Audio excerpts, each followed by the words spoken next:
So to get this job done, we're going to need to take the bumper off. Now to do that, we have to take off this bolt right here, as well as these screws. I believe this is a screw.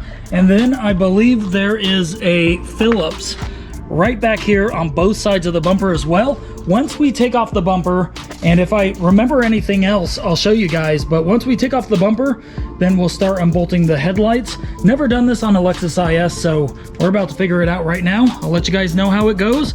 And by the way, if you're wondering why it looks so bare right here, it's because we already took off the radiator support plastic right there. It's literally just some plastic clips that pop off right there.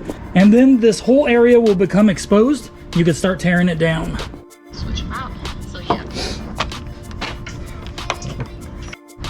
Okay, so we got this bolt out right here. We got the clips out over here.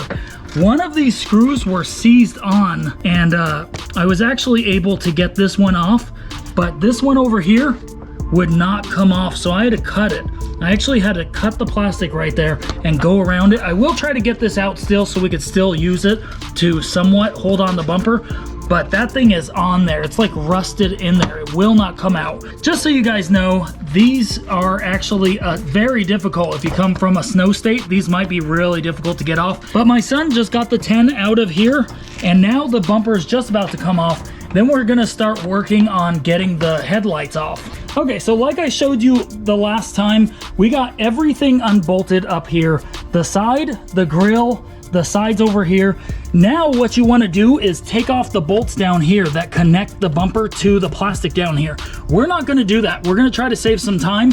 We literally just unbolted the headlight from the side right here, which bolts in right down here, and then another bolt that goes in right here, and one that goes at the top up here. I'm going to show you guys all of those right now, but look, the headlight is out. We're going to unplug it really quick.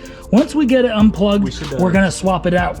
So I wanted to show you guys on one side with the headlight in, and I just wanted to see if I could take out the headlight without actually pulling the bumper all the way off. You actually can, which is great. So the bolts that we got off to get out that headlight on the driver's side was this one right here, in the side, right underneath this plastic clip for the bumper. So it's right there, right there. And then this bolt right here, as well as that bolt right there. Super simple. This is actually really easy. And if you flex the bumper back just a little bit, make sure not to flex it too hard where you crack the paint, but just flex it back, have someone help you. You can actually pull out the headlight without having to pull off the whole bumper assembly, which is really nice. Just undo the whole top piece. So that one's out. We're going to unplug it really quick.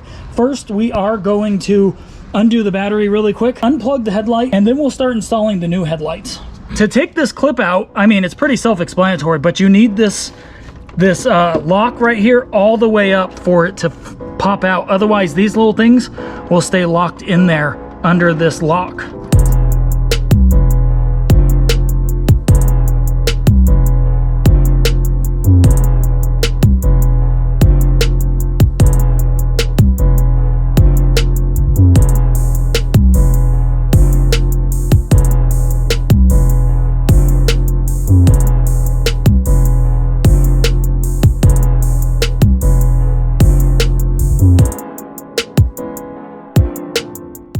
We're just plugging it in for now? Yep, plug it in. First, plug it in. Make sure it's the right orientation. It goes on. I think it flips around the other way. This way? Stinks like electronics. Smells like old Chinese computer. I don't think it's on there. It's good. How's this go on? It goes down and it locks. Oh, yep. Like that? Yep. Make sure it's in good.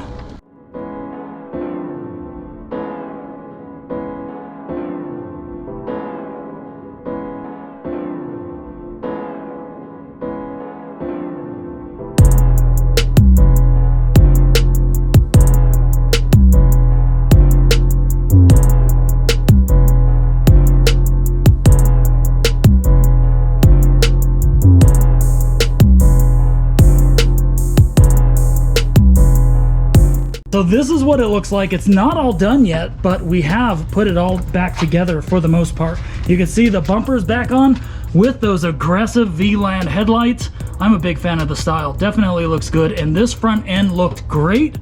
but it looks even better with some beautiful eyes because these things are just ugly. Made it look goofy. So yeah, you can see it had like 2 eyes, a projector low. One of these were a low.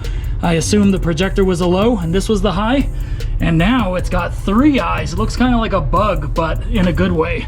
So that's what it looks like. We will be back when it's all completely done. As you can see, it's not done yet, but it is a work in progress, looking way better, and didn't even have to take off the bottom plastics and take the bumper completely off, which was kind of a hassle to have to deal with, but made it easier because there are so many screws down there I didn't want to take out. So we'll be right back when we're all done.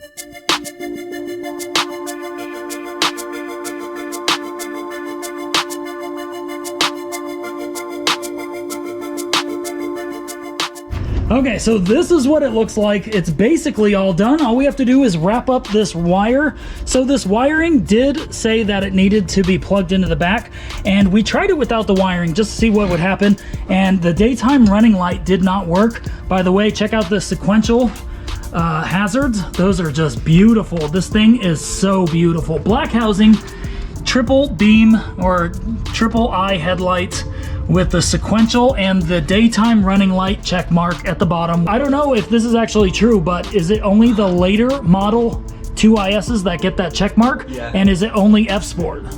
Is it only F Sport? I don't think it's only F Sport. Oh, because this is 2011. Yeah, I think it was like the last 2 years, I think, got it or something. Yeah, so now it looks so much more updated. I love it, and my son's super happy. Just such a big upgrade from these old yellow headlights. So yeah, that's about it for this video. Make sure to subscribe, hit that like button if you guys want to check out more 2IS content. More 2IS content, definitely check out my 2IS playlist. There's a lot of videos on this 2IS. All right, thanks for watching. See you guys on the next one.